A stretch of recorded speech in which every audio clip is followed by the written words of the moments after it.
Alright, so we're going to continue chapter 23. We started this last time. Ester enolates and the Claisen condensation. Ester enolates and the Claisen condensation.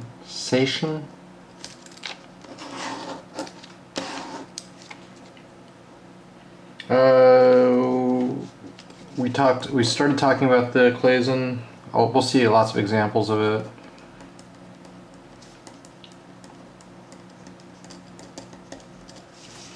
And the idea that it makes beta keto esters.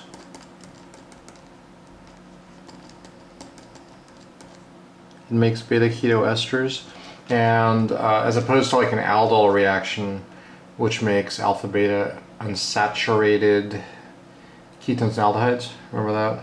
Aldols make alpha beta unsaturated ketones, aldehyde. Okay, and so let's show more examples of the Claisen. First thing, well, we showed one example last time. What I want to point out is that the acidity of the beta keto ester alpha position,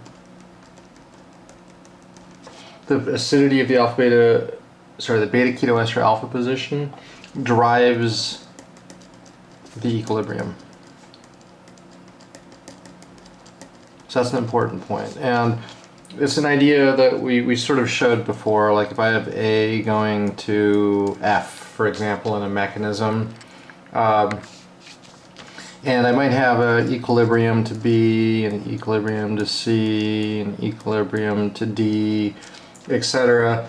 Well, if all these steps are in equilibrium all the way to F, well, that's going to be a problem because it's just going to be it's kind of hard to push that equilibrium forward. Well, in the case of the Claisen, the last two steps are irreversible. So little star, okay? So that's kind of what we're going to see is a bunch of equilibria and then a couple irreversible steps. Okay. All right, so let me show that clearly one more time. Let's draw. Remember, the Claisen reaction is a reaction between esters, and we can show it between like the same ester or different esters. Uh-oh, I need a CH2. Let's show. This is what we call a simple Claisen.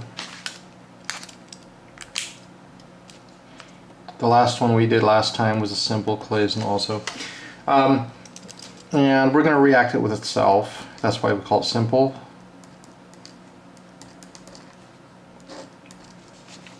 And we'll step through the mechanism. So remember, it's a two-step process. NaOET, H3O, something like this.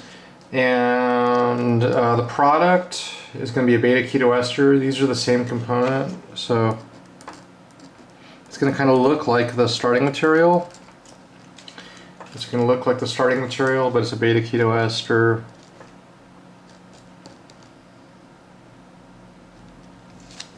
Looks like that.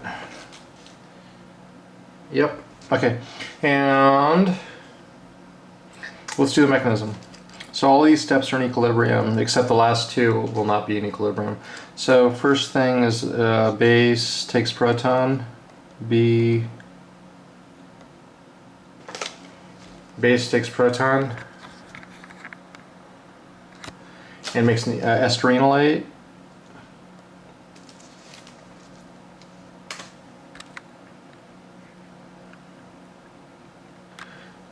Okay.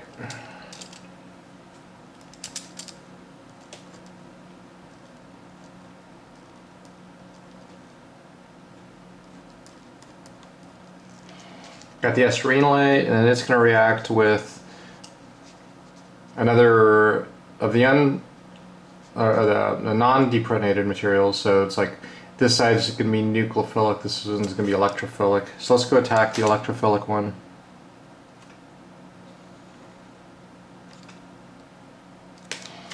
Okay. So now they're attached.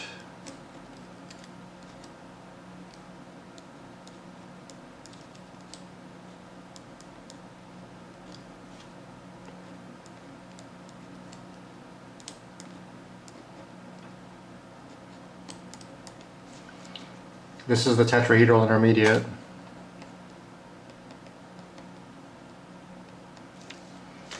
There's a Tetrahedral Intermediate. Okay.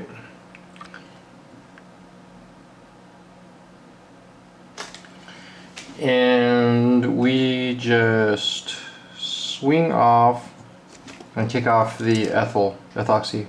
Okay.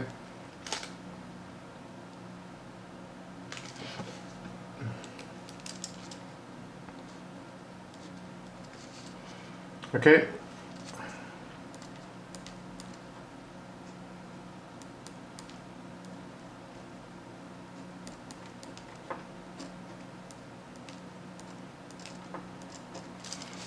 All right, and this is just like we showed last time. It's kind of weird because it's like, oh yeah, that's the product. We're pushing forward to the product, but why is there more to the mechanism? Well, first of all, this is all in equilibrium, so it goes back and forth. But secondly, we're under basic conditions, and we have a highly acidic proton right now. So base will just take off that proton. And this is where we have an irreversible step. Right? You have a strong base, you have a fairly acidic proton. I screwed up on the bottom part of the structure. I messed up, I'm sorry. Because it should be a beta keto ester, right? That's like a beta diester.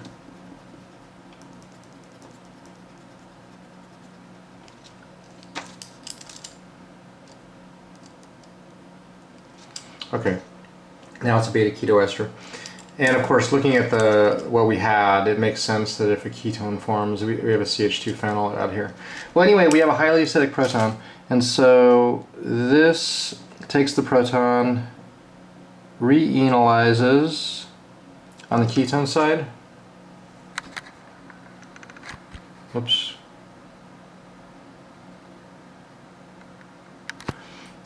And then now we have a new enolate. Because you can't stop that. You have a base, you have a acidic proton.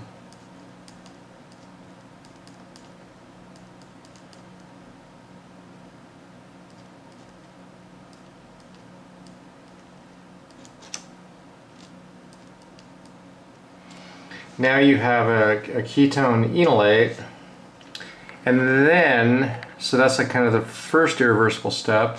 And then you have another irreversible step where you treat this with a strong acid, H3O+, right? And then it forms the ketone product. So it's like a little hard to draw from here, but the O- kicks in, and then the double bond attacks the proton. Okay, and now we have the final product. Okay, so that's what we needed to mention was, you know, why do we have this H3O step? And also mechanistically, how does this all work? And how does it go completely from the starting materials to the product? The reason is just like we showed up here, it's like reversible, reversible, reversible, then it's irreversible, and then another irreversible reaction. Okay? So that's kind of how the Claisen does that. Okay, cool.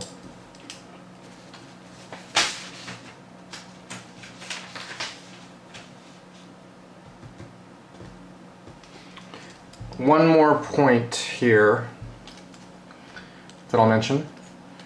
One more point here. What is the requirement for this reaction to proceed to completion? The requirement is that you have that final CH at the end, right? You have we have a CH we can pull off, and that causes an irreversible reaction to this enolate, right? What if I had a molecule that did not have a CH there? And I'll show that in a second. Like if I have an ester with a little bit more going on, like an extra thing on the alpha carbon. Right now there's only one other thing, the phenyl, right? What if I have something with like two things at the alpha position? Well, then at this point you won't have that CH, and if you don't have the CH, the reaction will pretty much just go back and forth and it'll never make it to the product. So let me show you that example now.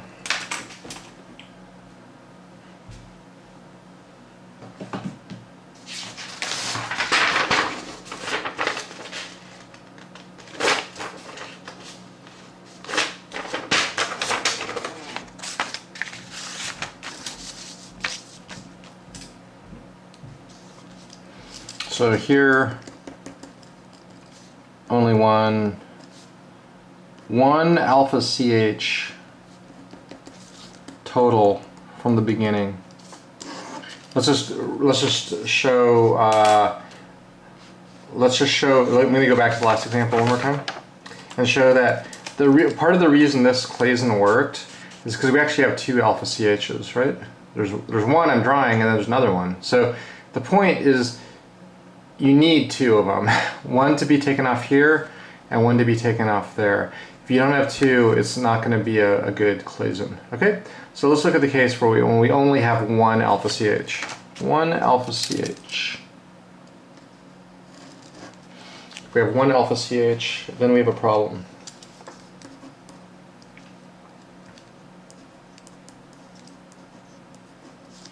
Okay, so I'll do this. I'm gonna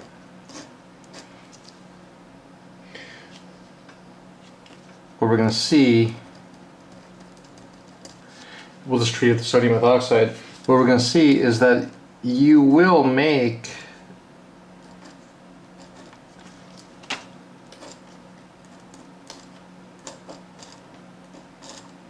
this beta keto ester product, right?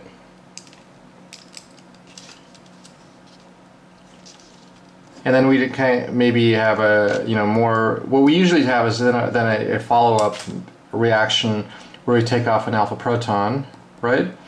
But there's no more alpha protons, right? So this doesn't happen. So, and furthermore, if I consider kind of starting material product, I have this ester to that beta keto ester. Which of these looks maybe happier? Well, the right one's very congested. You have a lot of stuff on that alpha carbon, and there's that ketone. You can basically argue that this reaction does not proceed at all. And it just, equilibrium stays to the left. Okay, and so what could be another conclusion of this? Basically that in order to have a good reactive Claisen, you need two CHs. One to be taken off initially, that kind of gives you this intermediate, and then you have the second CH that would be taken off in the next step. Okay, so good Claisens, whoops, good Claisen condensation requires two alpha CHs.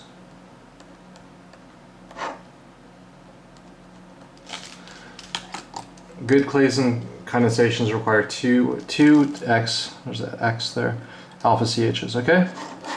One for the initial reaction, one for the follow-up reaction. Okay, good.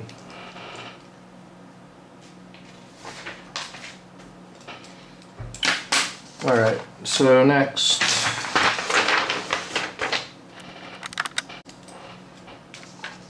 So now let's talk about the mixed Claisen.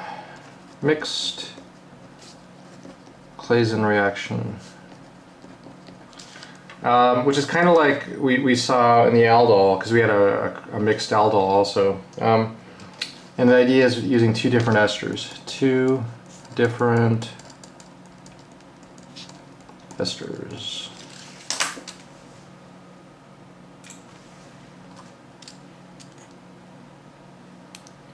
So with aldyls, we had a couple rules. For mixed aldyls, we had a couple rules.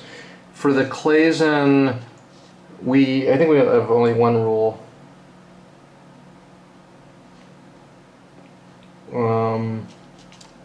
Which is that it works best if one of the components can only be electrophilic.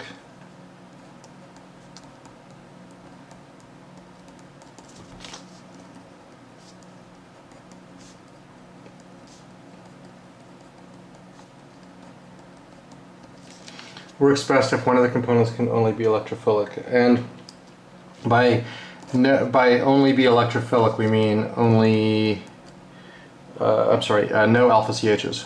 No alpha CH.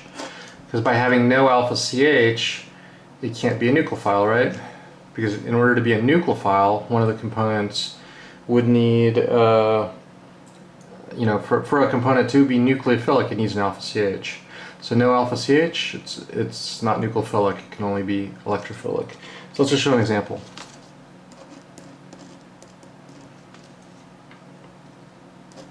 Okay, so this is ethyl propionate, and then here's, for the mixed Claisen, let's show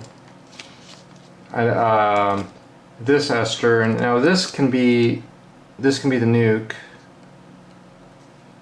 or electrophile, because it can be electrophile, but this can only be an electrophile. Okay, so the way this is drawn, it's like, yeah, that we want this to react with this, right? A to react with B. You could imagine A react with A, so this could do a simple Claisen on itself, and we'll address that problem in a second. But certainly the desired reaction is that this nucleophile just attacks this electrophile. And what are the reagents for a Claisen, and what's the product? I'll draw the product first, so it's just going to be the nucleophilic part. Of course, the alpha position attacks the ester, kicks off the ethoxy, and now it's a beta keto ester.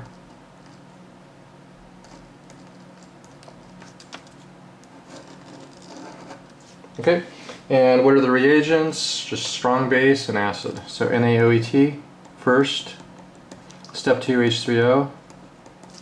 Okay, let's quickly do the mechanism of this. So yeah, the base deprotonates the nucleophilic side.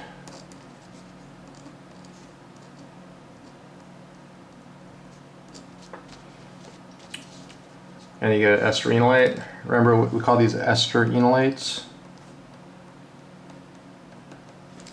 because it's an enolate of an ester. This swings down, attacks, kicks up on the other ester.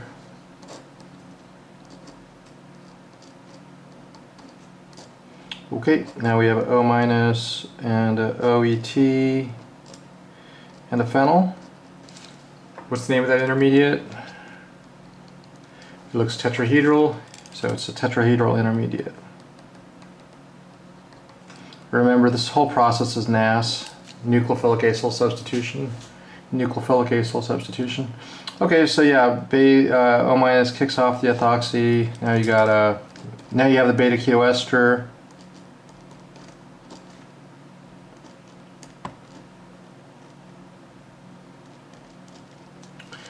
Product, but remember it's a two-step process now, and we'll just abbreviate these two steps as base acid. Okay. I think on quizzes that'll be fine. Also, you can abbreviate. Unless, well, we can just assume that base followed by acid for those last two steps. I think in a quiz, what really matters is the initial part, deprotonation of the enolate, and attack of the enolate onto the other ester, and then collapse of the tetrahedral intermediate. Okay, this last step is kind of silly, but it happens. We have to acknowledge it happens, right? Base takes the proton, regenerate a ketone enolate on towards the ketone, and then the ketone enolate swings back and grabs a proton from acid. Okay, so this is a great example of a mixed Claisen. Okay, so what about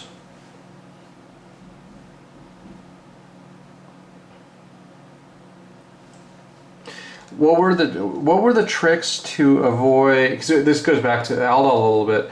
What are some of the tricks we can use to avoid a self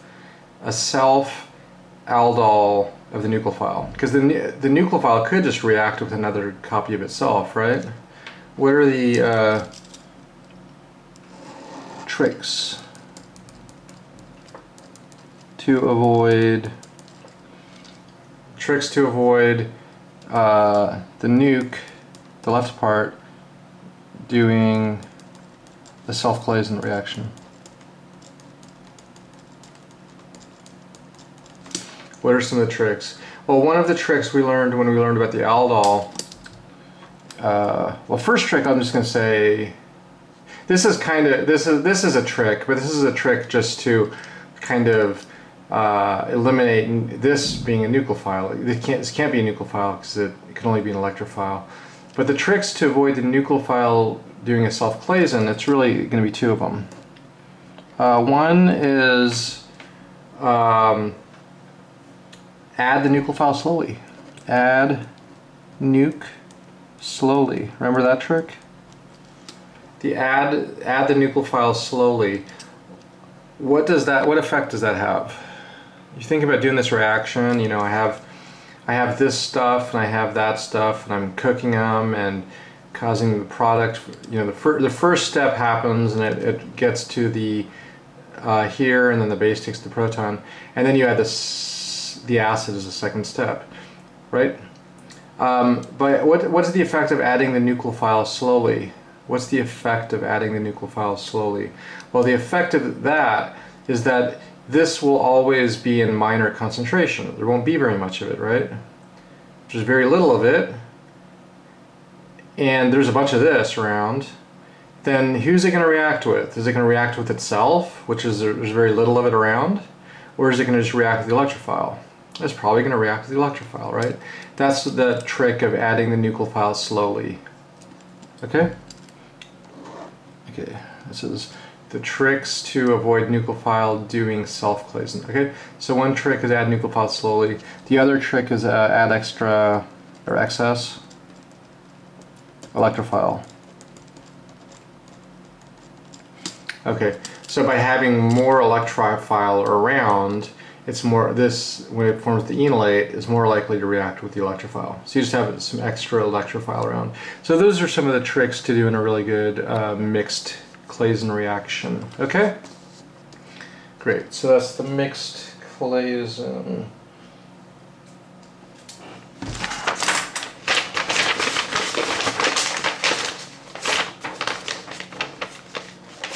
Now what if we don't do these tricks, and if we have like two similar substrates? If two similar substrates. So that was kind of a good example of a mixed Claisen. Let's show a bad example. A bad example is if you have two similar substrates, and they both can be nucleophiles and they both can be electrophiles. So I'll have that one, and I'll have this one. So now they both have alpha CHs, they both can be nucleophiles, they both can be electrophiles, and if I do one NaOH, when I do H3O, if I call this A and I call this B, then just like we did the same analysis in the aldol section. But if A reacted with A, what did it form?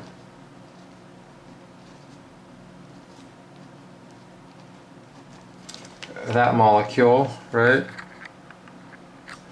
And I call it AA, right? Then I could have, imagine A react with B. That's going to be BB, or AB, AB. So we have AA, AB, and BA, and BB. I'm not going to draw all of them, but you could do that. Yeah. What's if this is AA? What's AB going to look like? It's going to look like the same thing, but that carbon's going to be missing, right? Because if A reacts as a nucleophile with B, then that carbon will be gone, etc. So we did this same kind of analysis for the mixed aldol reaction. So C mixed aldol notes. We did this kind of bad example for a mixed aldol as well. Okay, cool.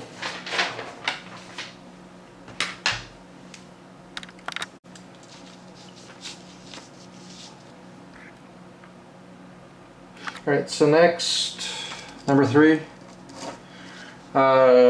Just like we did in the aldol, first we did simple, then we did it mixed. Now we're doing intramolecular. Intramolecular Claisen condensation. And this one actually has another name. Aldol did not have another name, but this one does. It's called the Diekmann Cyclization.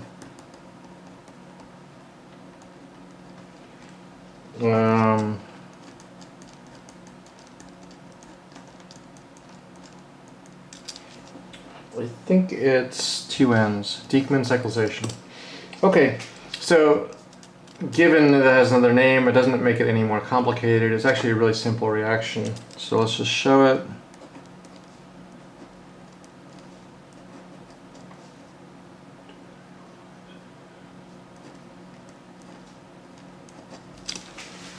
Given this linear diester type intermediate, let's do the reaction, figure out what the product is.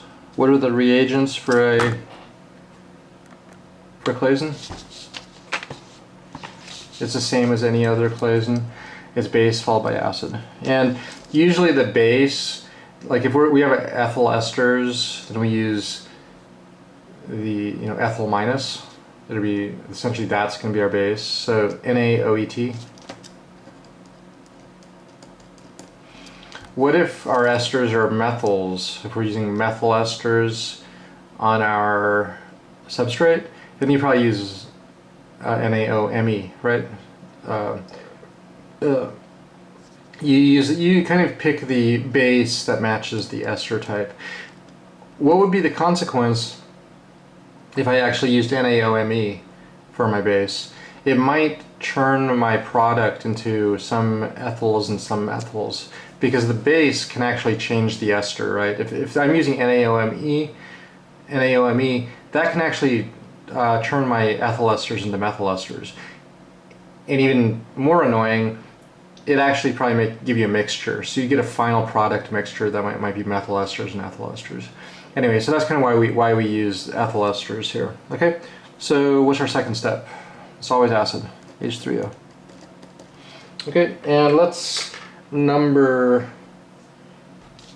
because we know what's going to happen, right? It's a Claisen, so one side's going to be nucleophilic, the other side's going to be electrophilic. Okay, and let's to kind of figure out the product structure.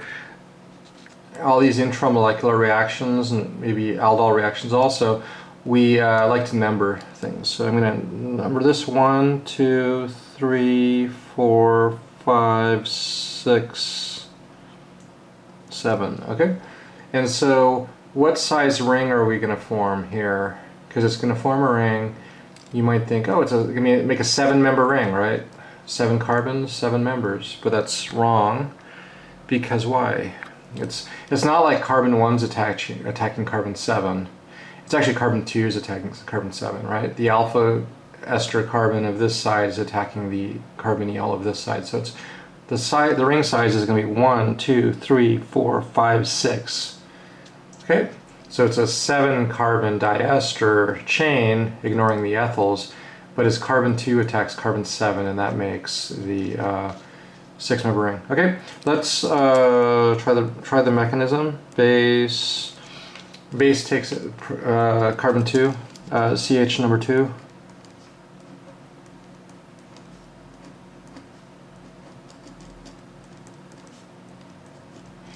Okay, still got our numbering. 1, 2, 3, 4, 5, 6, 7.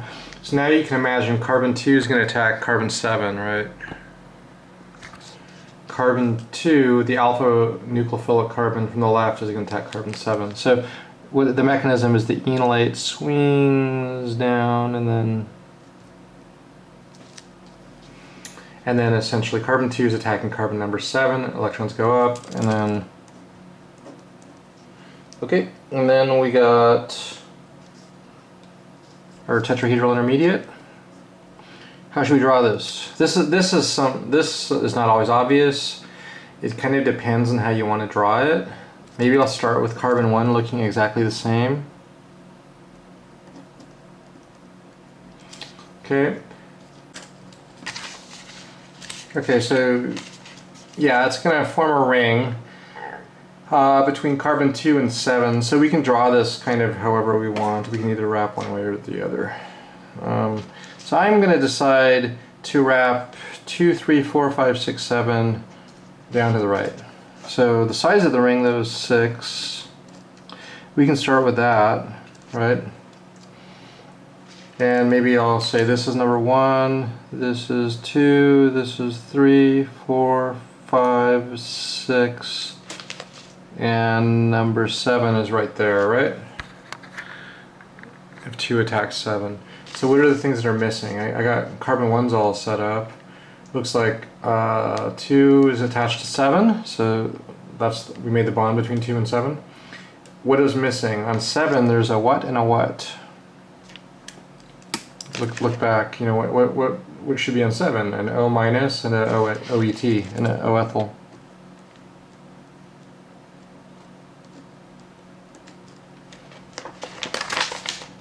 Okay. So we have an O minus and an O ethyl. Okay, well, now what?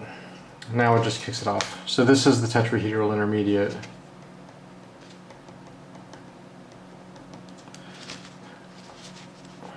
So kick off the ethoxy. Now I'll go downward. And what's that going to make? The cyclic beta keto ester. Uh-oh. Oh, that's right. That's right.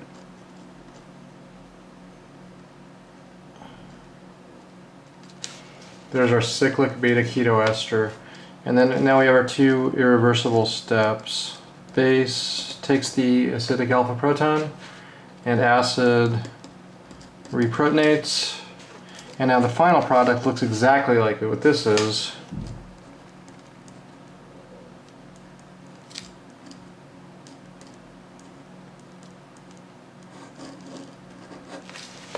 Okay, and there we go. There's our full intramolecular Claisen reaction. Full intramolecular Claisen reaction. And what's the name associated with that? It's the Diekmann cyclization. The Diekmann cyclization is nothing too fancy. It's just an intramolecular Claisen reaction. Okay. What did we say about, in order to be a good Claisen, how many alpha CHs did you need? It's like how many alpha CHs do you need to have a good Claisen? We just saw that a little bit ago, and the answer was 2, right? 1 for the initial reaction, right? The initial reaction, the enolate formation, and the cyclization, and then you need 1 at the very end that the base can rip off, and then you have acid. Okay, so let's just think of another example of this.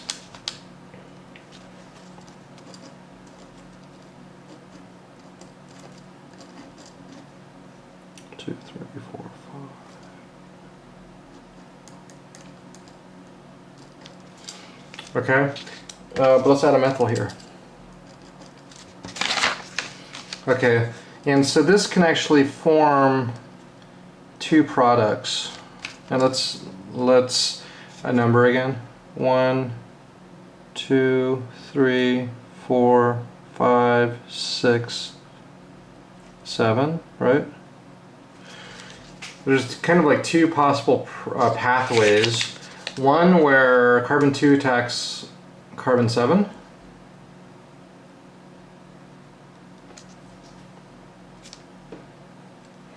And the other where carbon 6 attacks carbon 1.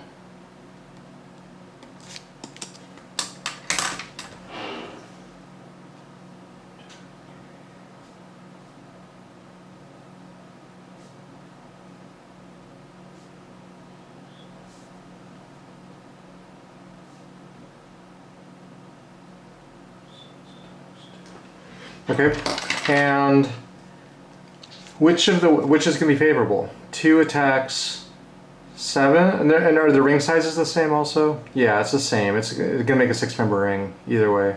So you have 2 attacks 7, then what's that going to look like?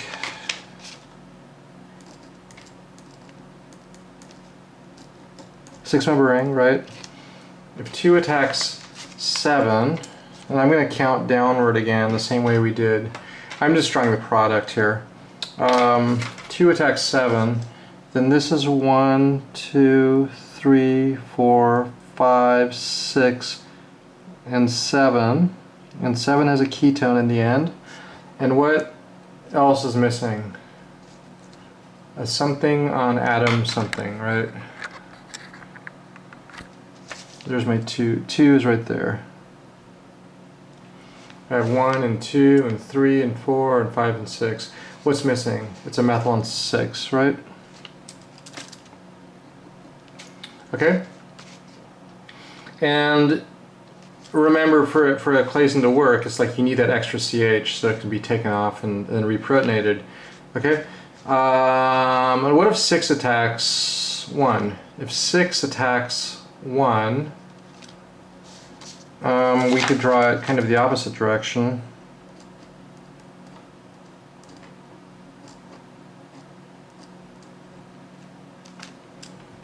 So if 6 attacks carbon 1, then this is 7, this is 6, 5, 4, 3, 2, and 1.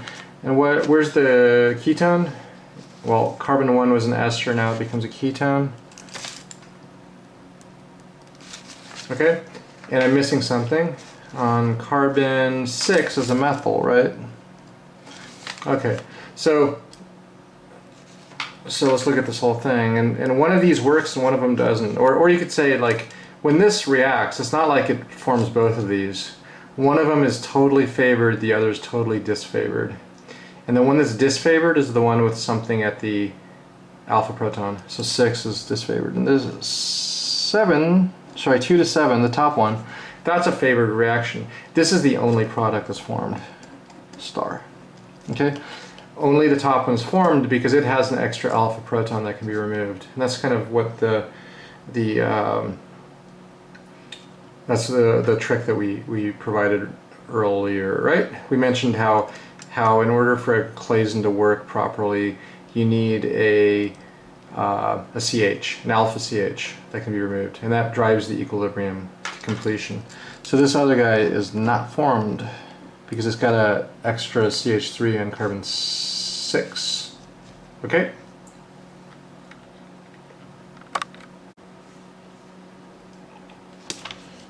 Okay, so next we have another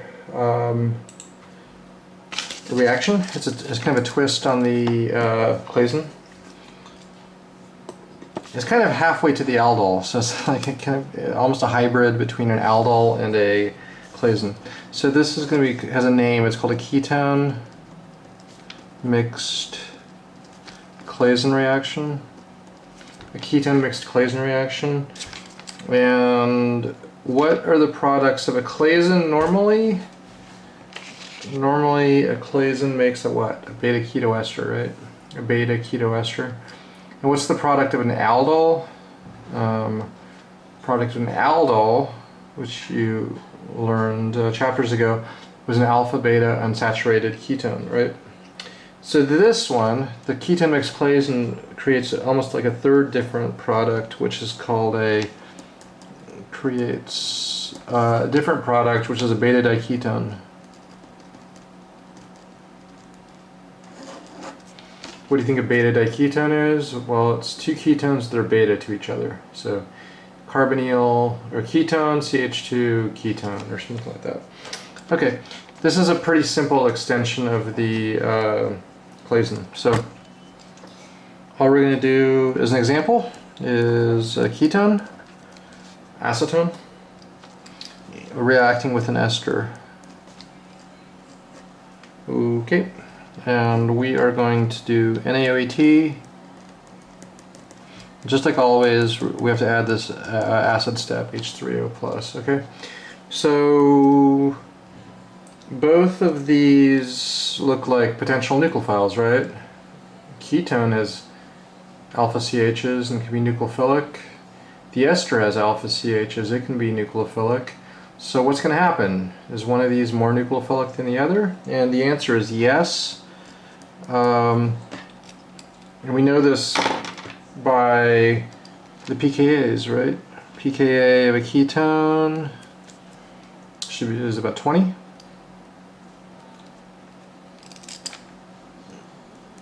And the pKa of an ester is higher. It's about 25. So one of them is more acidic. Which one is more acidic? It's going to be the ketone. So the ketone is a nucleophile, and it's going to attack the ester. For this one, I'll just draw the product. You can kind of envision this product. It's a beta diketone, right? Beta diketone. You can envision it because, like, you can imagine the alpha CH of the ketone attack the ester at the carbonyl, right? Nucleophile, electrophile. Electrons up, electrons down, kick off the oxygen, and then you get the beta diketone, right? And that's exactly what happens. Nothing too magical here. So base makes a ketone enolate. Remember that reacts with the ester.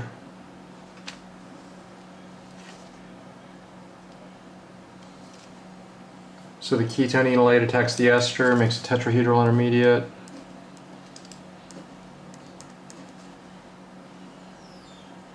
And what is on that carbon? So here's the acetone. This is attached to a new carbon. What is on that new carbon? Well, looks like an oxygen, and it should be an O minus, a CH3, and an ethoxy. So we have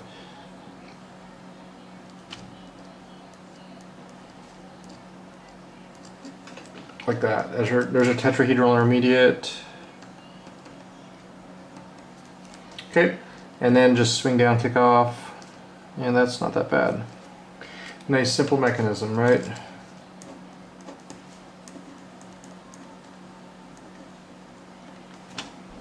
What's our abbreviation for the remainder two steps?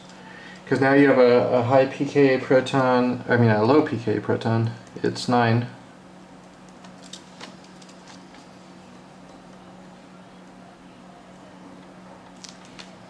And then base takes off the proton because it's 9. It's a moderately acidic proton, and then H3O reprotonates. So we just abbreviate that B dot dot H3O. Base takes proton, acid gives it back, and that's the name of this is the ketone mix Claisen, and it creates beta diketones. Okay, it's number 4. All right. All right, and now let's, I'm going to draw this a little higher, 5. Let's just show a couple examples of retrosynthesis and retrosynthetic analysis, okay? So,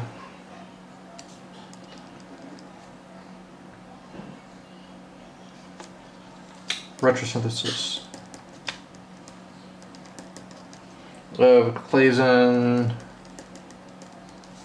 and a ketone mixed Claisen.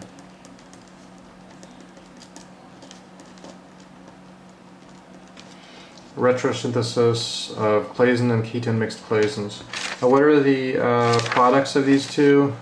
The product of a Claisen is always a something keto something. The product of a Claisen is a beta keto ester. Whereas the product of a ketone mixed Claisen is a, what is it? Beta Diketone. Beta Diketone, right? Okay.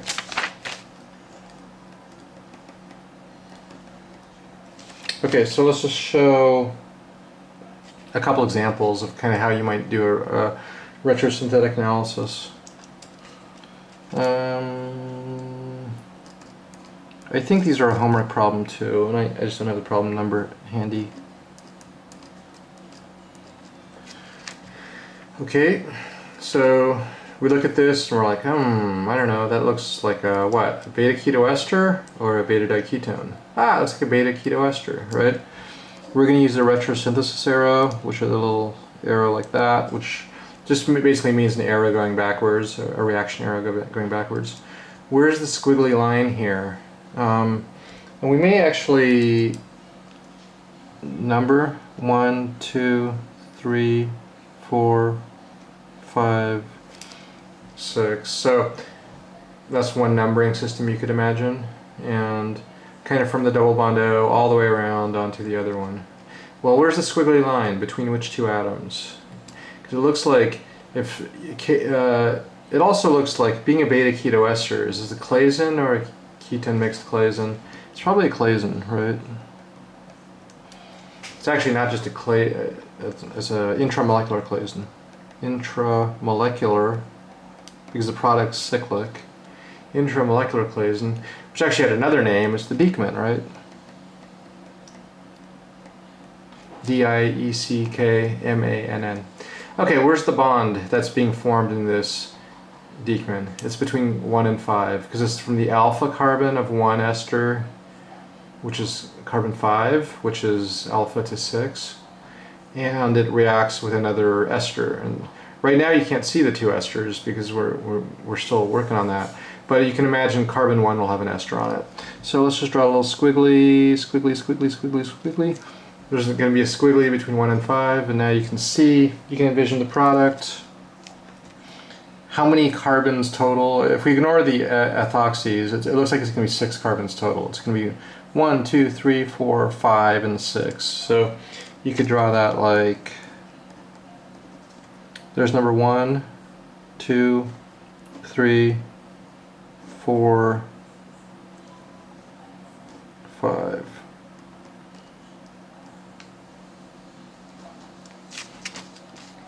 That's number 1, 2, 3, 4, 5, and 6.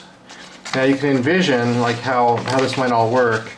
How carbon 5 would attack carbon 1, kick off the ethoxy, and form the product. 5 attacks 1, kicks off the ethoxy. Okay. What's another way we can draw this molecule? Just as a kind of extended chain. Maybe I'll just have a 6 carbon chain with esters on both sides. 1, 2, 3, 4, 5, 6.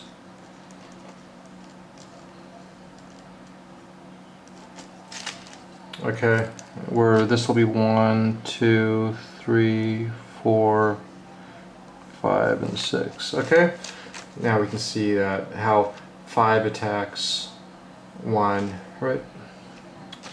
Okay, and then the reagents for this reaction are a 1, 2, right? It's a NaOET, H3O. Okay, cool. All right, excellent.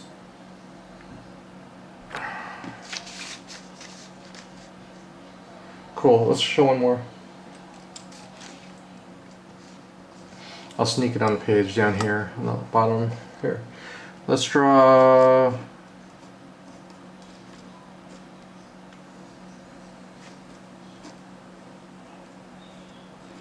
let's do a retrosynthetic analysis of this molecule. There's going to be kind of two ways we can do this. So I'm drawing two arrows. Okay. Looking up our two strategies are either Claisen, where it makes beta ketoesters, like this is a beta ketoester, or a ketone mixed Claisen makes a beta diketone. Well, that looks like a beta diketone, right? The two ketones are beta to each other. Okay, so there's kind of two approaches here, and I'm gonna sneak in there and draw them. I'll zoom in a bit. Alright, so there's kind of, I'm gonna call one the B route and the other the A route. Or the B route and the A route, alright? Let's draw the A route and the B route. And what do we decide? They're both going to be something. They're going to be called what? They're going to be ketone mixed Claisens, right? Ketone mixed Claisen reactions. All right. So these are ketone mixed Claisen.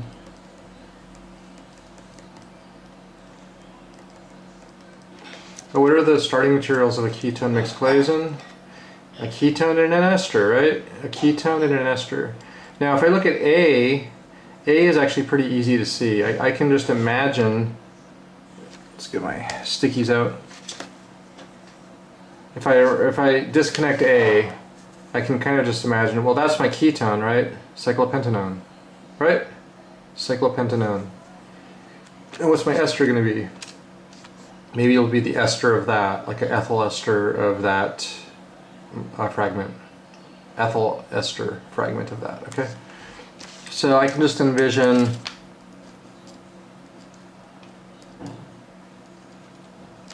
cyclopentanone and what?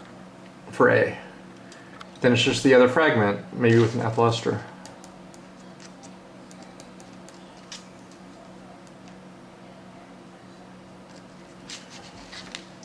There you go. So that would be an acceptable solution using the A disconnection. Cyclopentanone, and that ester doesn't have any alpha protons, so it has to be a nucleophile or electrophile. No alpha protons, because the benzene is that there's no alpha protons next to the ester, right? So that's going to be the nucleophile, that's going to be the electrophile. Beautiful matched reactivity, right? That's going to react as a nucleophile and add that as an electrophile. You can always say add slowly on the nucleophilic side, okay? Alright, so what about B? What's B going to look like? Well, you can just imagine that bond being gone, right? If the B bond is gone, then we have, let me see, I better, maybe I'll number these two. Let's number them. 1, 2, 3, 4, 5, 6. 1, 2, 3, 4, 5, 6. Okay, 1, 2, 3, 4, 5, 6. What are those numbers here? It's 1, 2, 3, 4, 5, and we're 6. Right there. Okay. I think I'm going to have to add a little piece of paper underneath to finish this one.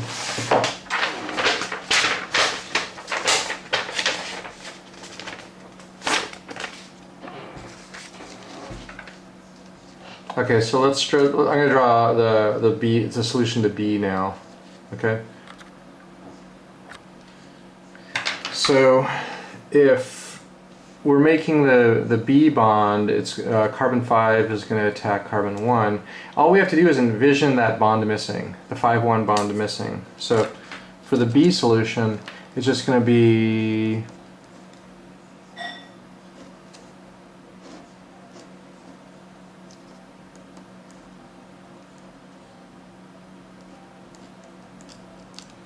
let's see if that works. Okay, so I removed that bond between carbon 1 and 5. Let's draw our numbers. See if we messed up. 1, 2, 3, 4, 5, and 6, right? 1, 2, 3, 4, 5, 6. And something has to be on 1, right? Because what is a ketone mixed Claisen is a reaction between a something and a something, right?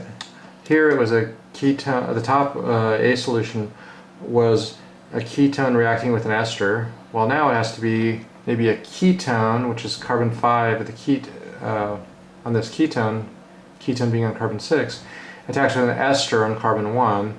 So that might be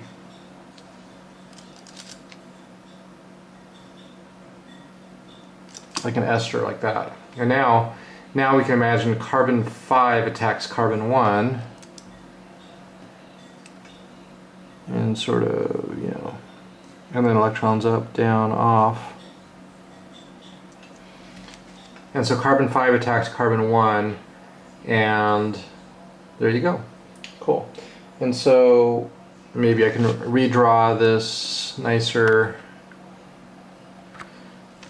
How should I draw it? It looks like it's just an extended ester on one side, ketone on the other. So maybe I'll draw, let's see. This is 1, 2, 3, 4. What else do we have? 5 and 6. 6 is a ketone with a phenyl on it, right?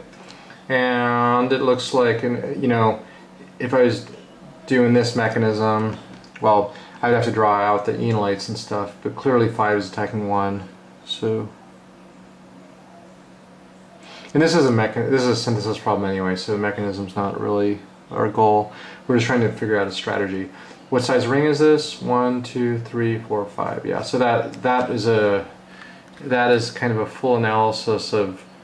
We had two different routes or pathways for this problem. Okay, so that's pretty cool.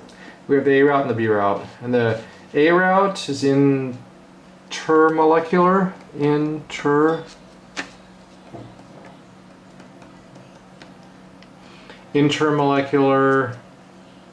ketone mixed Claisen.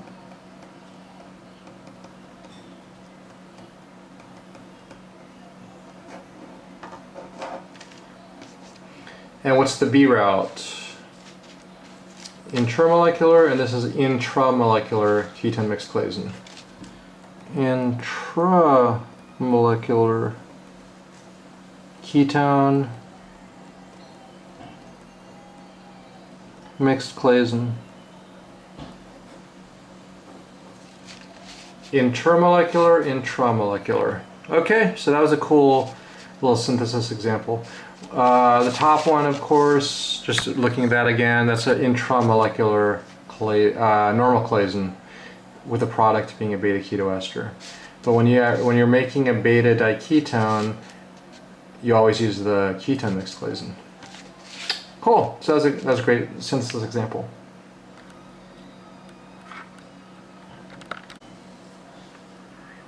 All right, so we learned a couple methods to make beta dicarbonyls, I guess.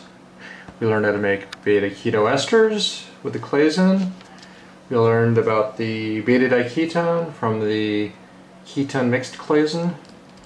Let's now talk about some of the things you can do with those things, because they're both beta dicarbonyls. And what we're going to learn about are beta dicarbonyls as synthetic intermediates. Beta dicarbonyls as synthetic intermediates. So things we can do to beta dicarbonyls. We might also call this section other useful reactions of beta dicarbonyls. Other useful reactions of beta dicarbonyls.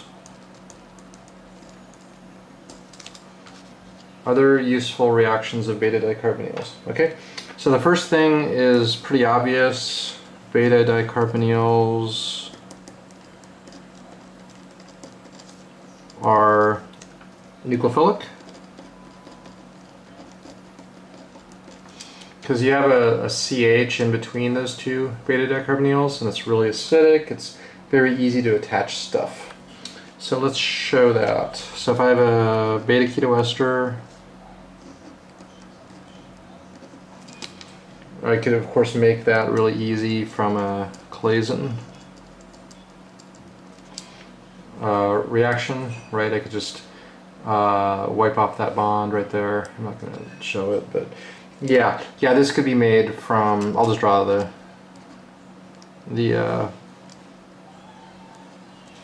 if you do a Claisen with that molecule with itself, it makes this beta keto ester. Okay, but anyway, yeah. This proton, as we talked about the acidity of these protons, and they are very acidic. pKa 9 to 13 or so. So it's moderately acidic for a carbon. You know, that's pretty acidic for a carbon. So we can do NaOET, and we can throw in like CH3Br. Well, CH3Br is kind of stupid because, sorry, it's a gas, right? Bromomethane's a gas, and we want to add a methyl. What do? Not bromine, not chlorine. We use iodine, methyl iodide, or iodomethane. Okay, so that is actually a liquid, and yeah.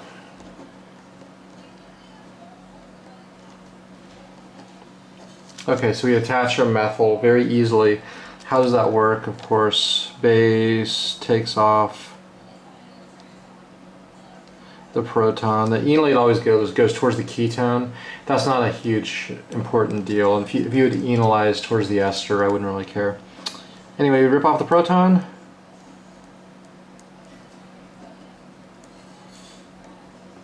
Okay, and then we attack the methyl.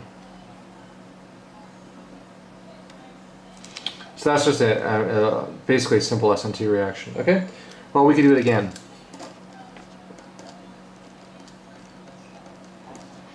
And maybe attach a different one. We'll do benzyl bromide, phenyl CH2Br. So we can attach stuff at that alpha position. And now we got methyl and benzyl. Okay, it's pretty easy to attach stuff to the alpha carbon of a beta keto ester. Or sorry, oh yeah, that is a beta keto ester. But we'll just more generally say, if you have a beta dicarbonyl. A beta dicarbonyl means it could be a beta keto ester, it could be a beta diketone. There's also like beta diesters, like two esters that are beta to each other. All of those situations, the proton's kind of acidic, so it's pretty easy to rip off the proton. Okay, all right. So as an example, what about beta dinitrile, also acidic. I forgot the pKa. I'll say low. Somewhere around 9 to 15. It's relatively acidic, and maybe even lower than that. We saw it in the earlier notes. I just don't have my notes in front of me. So NaOET. Let's make it more exciting and throw in a different alkyl halide. So now that kicks off the Br, and beta dinitrile, and then so now we're attaching a 5-carbon piece. 1, 2, 3, 4, 5. Okay, and how about the NaOET, and then we throw in some other alkyl halide like phenyl 2 carbons bromine. Okay.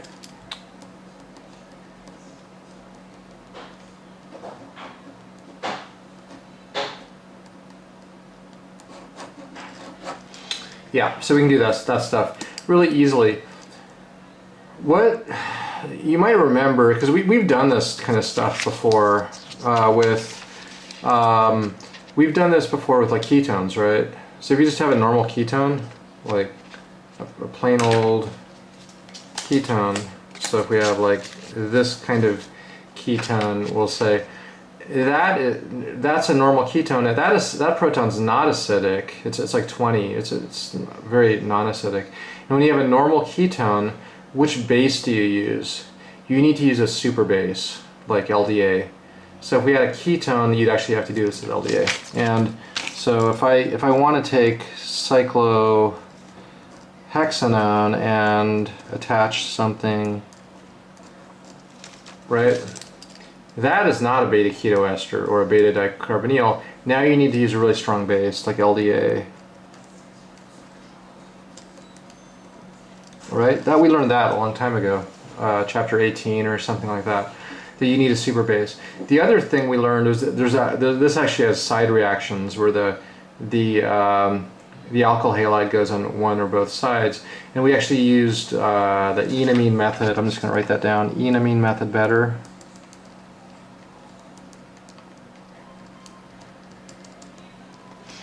So this is more of a controlled reaction when you have like a ketone or something like that. If you want to alkylate a ketone, a normal ketone, you would maybe use the enamine method. Here though, this is a very activated position with a low pKa.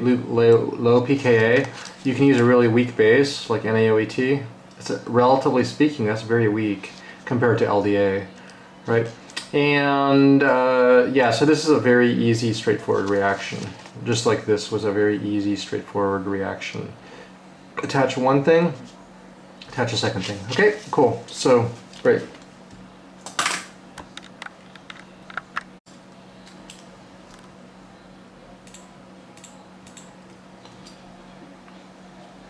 Alright, so now we're still on number 6, which was beta dicarbonyls as, it's a beta dicarbonyls as synthetic intermediates.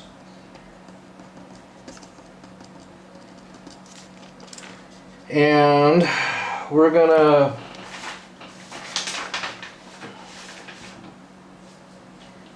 show, we're gonna start a reaction that's pretty cool. It's called the acetoacetic ester synthesis. Acetoacetic ester synthesis, okay? And it's going to use what we just showed, that alkylation business with the attaching stuff. The main thing is that this yields a certain kind of product, ketones. It yields ketones with usually 2 R groups, R1, R2. Okay, it yields a ketone. And we could say, since this ketone has a methyl on it, we could say it yields methyl ketones. It yields a methyl ketone with 2 R prime, R prime prime. So let's show it in. Just show an example of it. It's a when we say acetoacetic ester synthesis, that kind of sounds like, oh, we're synthesizing this molecule, acetoacetic ester. The answer, it's actually not. That's not the way to think about it. It's a procedure that creates ketones like this from something called acetoacetic ester. All right. So let's just show it. It's not that bad. So this, of course, is a plain old beta keto ester, right? Beta keto ester. And it actually has a name, which is ethyl, because it's an ethyl ester. Ethyl acetoacetate. Ethyl acetoacetate. The ethyl's clear. Acetoacetate kind of refers to the other part. So it's I think that's the aceto part, and then that's the acetate. I don't really know the name, how that name works. But yeah, it's called ethyl acetoacetate. Ethyl acetoacetate. Well, the basic idea of this reaction sequence is this. We can easily attach stuff at the alpha position, right? We just learned that a second ago. We can use base to take stuff off and attach things. Let's just, I'll abbreviate that, but I'll draw it, at least. We can attach stuff at the alpha position. So I'm going to say base R prime X base, R prime X, R prime prime X. So we have base, R prime X, base, R prime prime X. And that attaches two things at that alpha position.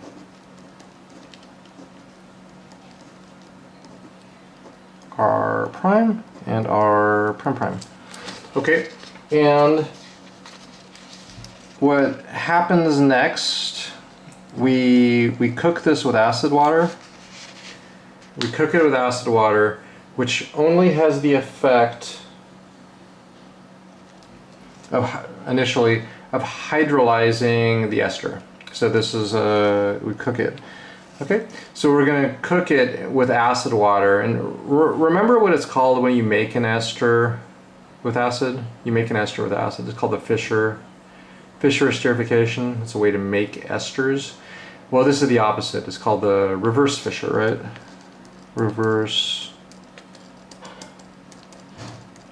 Okay. All right. And it just makes the carboxylic acid.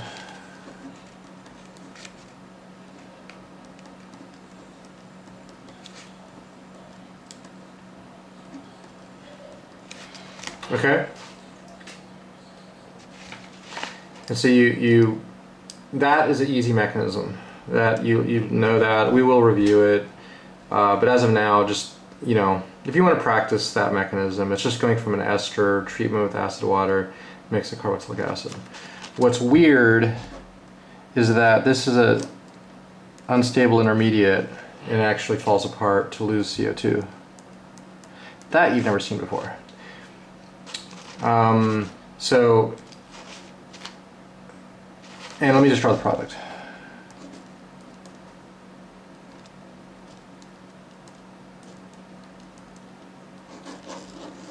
It's a methyl ketone with two R groups.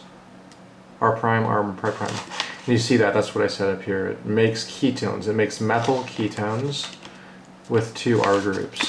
So that is the product of the acetoacetic ester synthesis. That's the product of it, okay? All right, so what are the things I gotta show you? Well, I showed you the beginning, that's not exciting. That's just base alkyl halide, base alkyl halide, yeah? That's easy. Reverse Fischer is actually not hard either. So we'll review that, but not this second. We'll review probably next time. Review next lecture. So that's actually not that hard, but we will review it. What I will show you though is how you go from this thing to this thing, okay? How it loses CO2, because that's actually a pretty cool, pretty easy thing. Okay, and real quickly, what are names of these things? This is a ester with a beta ketone, also called a beta keto ester, right? Beta keto ester. Of course, this is a beta keto ester too. Beta keto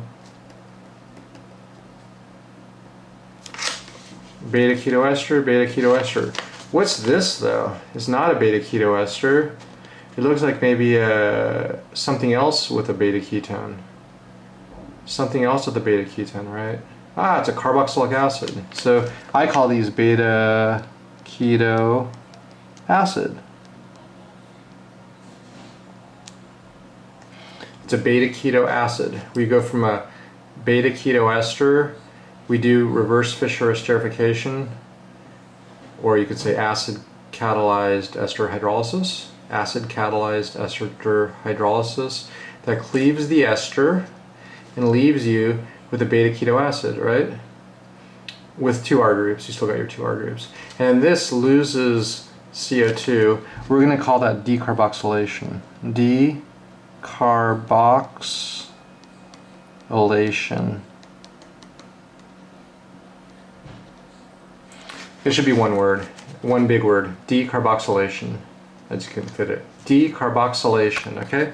That is, yeah, DECARBOXYLATION. Decarboxylation. Beta keto acids are unstable and decarboxylate to make the ketone with 2 R groups. So all I got to do is show you right now. The only thing that's totally new to you is how that works, how the decarboxylation occurs, and it's actually not that bad. I'm going to draw it over here on the left because we got some space. So mechanism of decarboxylation.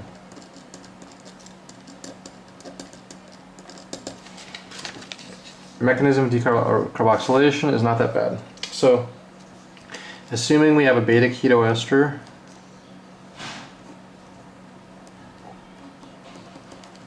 with 2 R groups,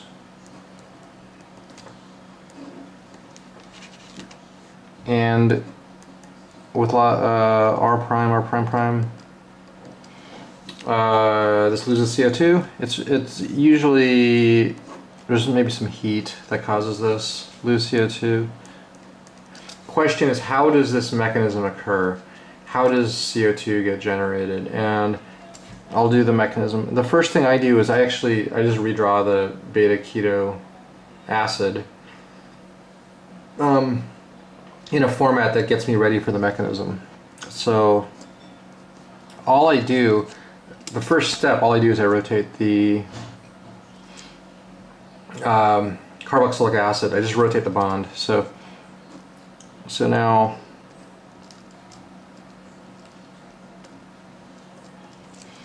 it's still a beta keto acid, R prime, but now this oxygen is within arm's reach of the carboxylic acid proton. So the oxygen is ready to do the decarboxylation. And the trick is that it just grabs the proton, and through this kind of concerted mechanism, the oxygen grabs the proton, then you form CO2, right? There's your CO2, double CO2, right? And then it forms an enolate of your ketone.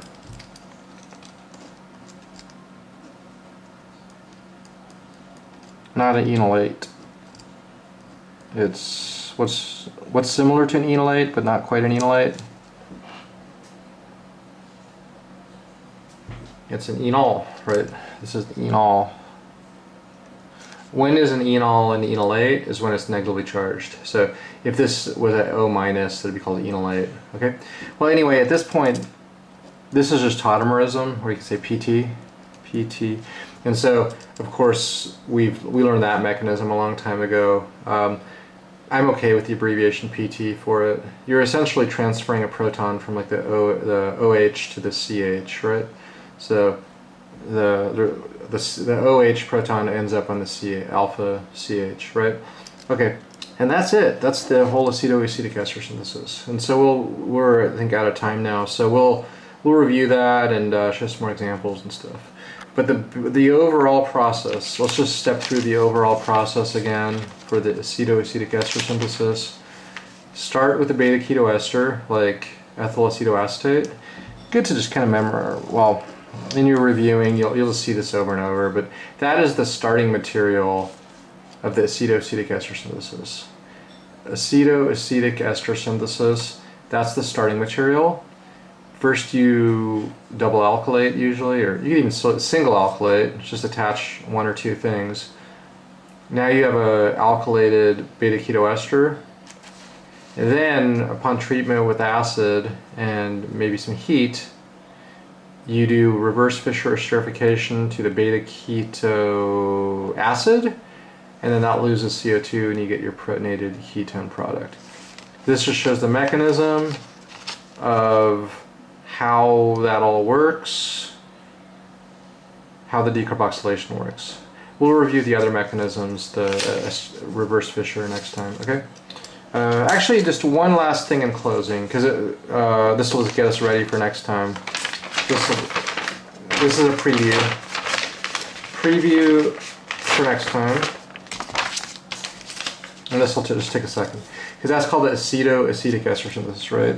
Acetoacetic ester synthesis, which, in a nutshell,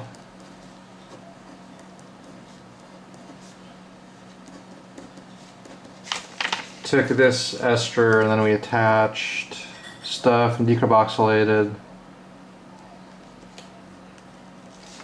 right? And that was our product. Just as a preview, the next thing is going to be almost the same idea, just different name. It's called the Malonic ester synthesis. Malonic ester synthesis. The difference is now we use a beta diester, which is a beta diester, right? It's this is a beta keto ester. This is a beta diester. And it's going to do the same exact thing where we attach stuff at the alpha position, hydrolyze two esters, and then rather than a ketone, the final product is a carboxylic acid.